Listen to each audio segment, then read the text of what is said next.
कुछ लोग सियासत में आते हैं, कुछ सियासत उनके दरवाजे पे आती है और फिर कुछ ऐसा होता है जिनके बारे में तारीख दो अलग अलग अल्फाज में बात करती है। डर भी, दया भी, दबदबा भी, विकास भी। आज हम बात कर रहे हैं एक ऐसे ही नाम की, मोहम्मद शहाबुद्दीन। नमस्कार, मेरा नाम है मनीष और आप देख रहे हैं बाहुबली एपिसोड 1। बिहार के सिवान की मिट्टी से उठने वाला यह शख्स कभी लोगों के लिए साहब था तो कभी सरकारों के लिए चुनौती।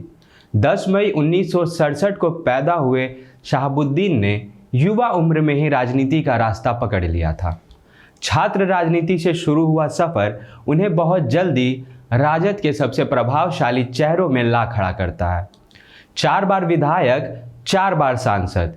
सिवान में उनका असर ऐसा था कि चुनाव परिणाम पहले से ही तय माने जाते थे। कहा जाता है कि सिवान में अगर कोई सड़क टूट जाए तो उसकी मरम्मत की रफ्तार सरकारी फाइलों से नहीं बल्कि साहब के आदेश से तय होती थी। लोग अपने झगड़े, अपने दुख लेकर उनके पास पहुंचते थे और कई मामलों में फैसले घंटों में निकल जाते थे। समर्थक कहते थे कि शहाबुद्दीन जैसा नेता फिर नहीं आएगा जो अपने आदमी को कभी अकेला नहीं छोड़ता। लेकिन इसी तस्वीर का एक दूसरा पहलू भी था।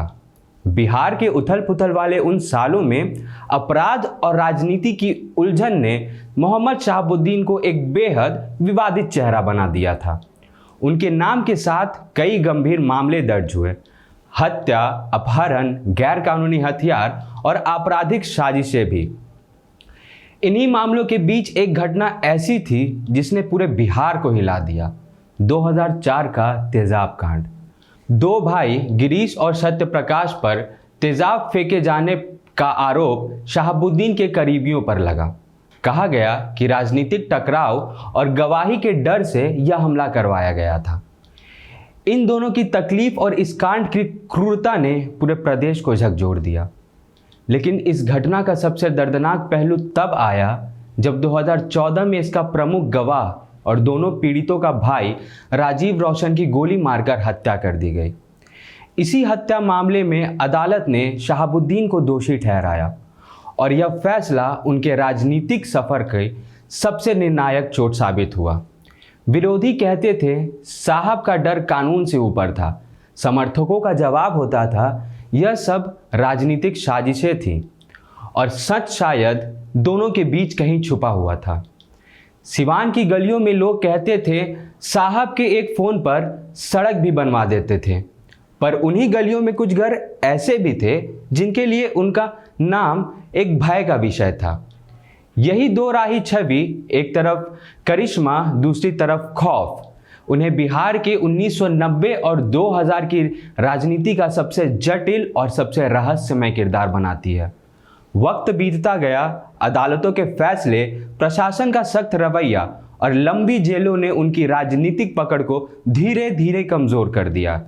वे साल जब एक नाम पूरे जिले की रफ्तार तय करता था, धीरे धीरे धुंधला हो गया।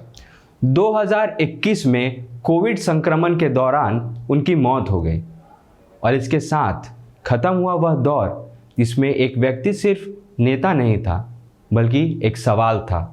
शहाबुद्दीन एक ऐसा नाम जो न सिर्फ बिहार की तारीख का हिस्सा था बल्कि उस दौर की सबसे बड़ी सवाल भी थी। क्या एक नेता की पहचान उसके काम से होती है या उसके कारनामे ही उसकी पहचान बन जाते हैं? वो इंसान जो लोगों की उम्मीद भी था और लोगों का डर भी। आखिर में मोहम्मद शहाबुद्दीन एक कहानी नहीं, एक पूरा युग था। अच्छा हो या बुरा, इसे भूल पाना आसान नहीं है। तो आपने सुनी बाहुबली शहाबुद्दीन की कहानी और हम आपको हर शनिवार को एक ऐसे ही बाहुबली की कहानी सुनाते रहेंगे। तो बने रहे हमारे साथ और देखते रहें वॉच न्यूज़। धन्यवाद।